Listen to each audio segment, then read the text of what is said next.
கர்த்தருடைய பரிசுத்த நாமத்திற்கு மகிமை உண்டாவதாக. இன்றைய தலைப்பு துன்மார்க்கன் யார் என்ற தலைப்பில் கர்த்தருடைய வார்த்தையை நாம் பார்க்க போகிறோம். சங்கீதங்களின் புத்தகம் 1 சங்கீதம் 1 துன்மார்க்குடைய ஆலோசனை நடவாமலும். தேவ பிள்ளைகளே, துன்மார்க்கர் என்பதற்கு எபிரேய மொழியினுடைய விளக்கம் என்ன சொல்லப்படுகிறது என்று சொன்னால், செய்த தப்பை நியாயப்படுத்துகிறவன் துன்மார்க்கர் என்று சொல்லப்படுகிறது.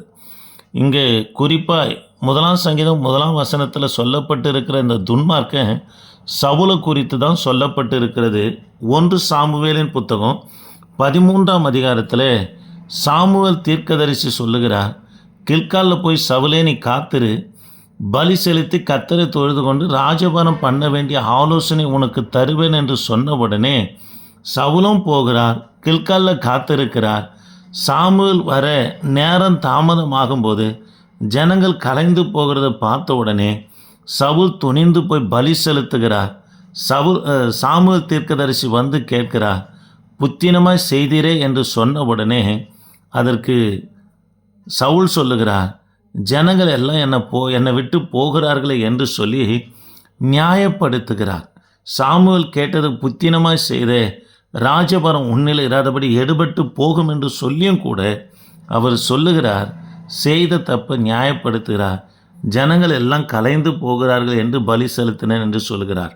ஆக தேவ பிள்ளைகளே, துன்மார்க்கம் யார் என்று சொன்னால் செய்த தப்பை நியாயப்படுத்துகிறேன்.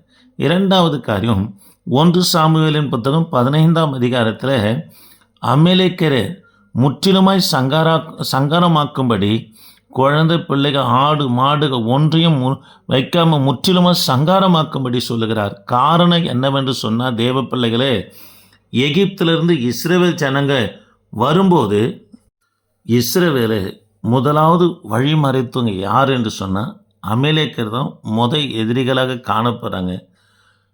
மோசே போய் சொல்லுகிறார், அமலேக்க தேசத்தின் வழியாய் போனால் எங்களுக்கு அருகாமல் கானான் தேசம் வந்துடும், நாங்கள் போவதற்கு இடம் கொடு என்று சொன்ன உடனே எங்கள் ஆடு மாடுகள் ஏரி குளங்களிலே தண்ணீர் குடித்தாலும் அந்த கிரயத்தை நான் தண்ணீருக்கு வேண்டிய கிரயத்தை கொடுக்குறேன் என்று சொன்னாலும் கூட பேசிக்கினே இருக்கும்போது பாளையத்தில் இருக்கிற அமலேக்கரோடு கூட யுத்தத்துக்கு யார் வந்ததுன்னா அமலேக்கர் வந்தாங்க.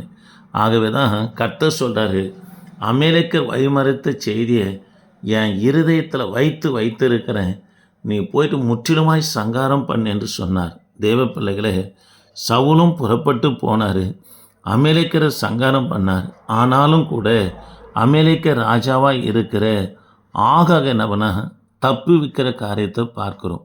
பின் நாட்களில் தான், அதாவது எஸ்டைய நாட்களில் ஆகாகன் ஆகிய ஆகான் என்பவன் வந்து முழு இஸ்ரவேல் ஜனங்களையும் கொல்லும்படியான திட்டத்தை 127 தேசங்களில் இருக்கிற நாடுகளில் இருக்கிற ஜனங்களை கொல்லும்படியான திட்டத்தை யார் கொண்டு வரன்னா இந்த ஆகானுடைய சந்தையில் வந்த ஆமான் தான் என்று சொல்லி நம்ம பார்க்குறோம்.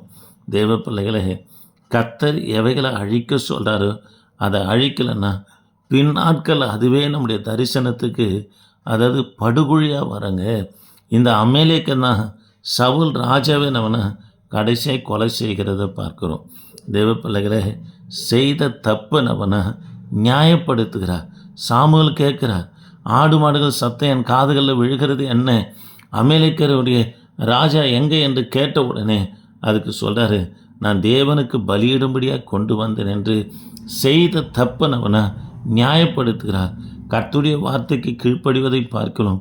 பலியில் தேவன் பிரியமாக இருக்க மாட்டார், அது உத்தமம் இல்லை என்று சொல்லி சாமுவேல் தீர்க்கதரிசி சவுலை நம்மனை கடிந்து கொள்ளுகிறத பார்க்குறோம். தேவ பிள்ளைகளே, ஆகவே தான் சவுலுடைய ஆலோசனை யார் ஏற்கலைன்னா தாவீது ஏற்கலை. கோலியாத்து இஸ்ரவேல் ஜனங்களை 40 நாள் அளவும் தொந்தரவு பண்ணிக்கினே இருக்கணும். தாவீது வருகிறார், தாவீது ஆண்டவர் தான் அந்த இடத்துல கொண்டு வருகிறார்.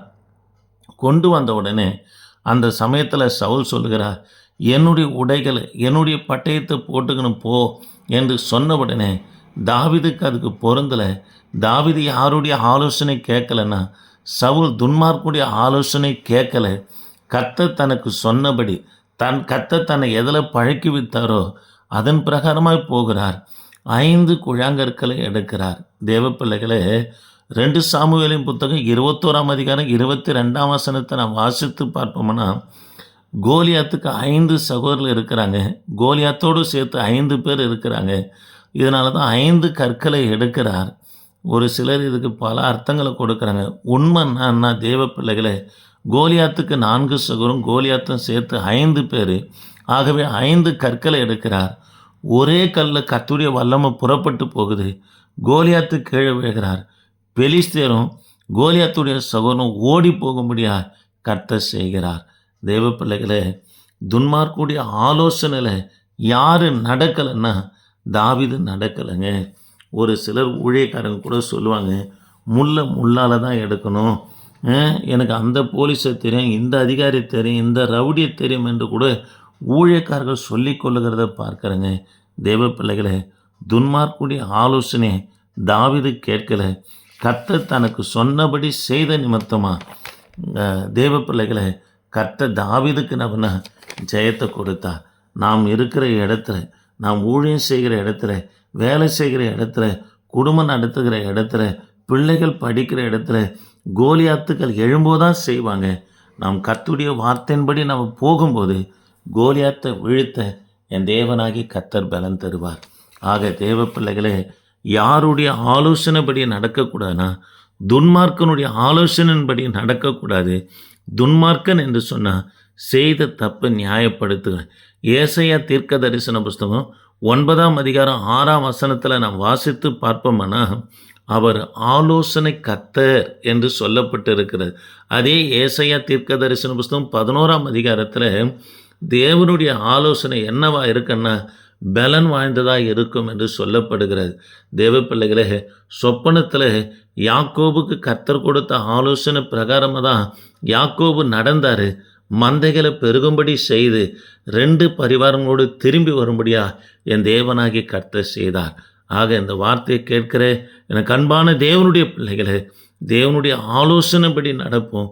கர்த்தர் உங்களுக்கு ஜெயத்தையும் மந்த பெருகிறது போல உங்கள் சபையில் ஆட்களையும் பெருக என் தேவனாகிய கர்த்தர் உதவி செய்வார். இந்த வார்த்தையை கேட்கிற கர்த்தருடைய பிள்ளைங்க சப்ஸ்கிரைபர் பண்ணுங்கள். ஆண்டவர் உங்களை ஆஸ்வதிப்பார். Praise the Lord. ஆமென்.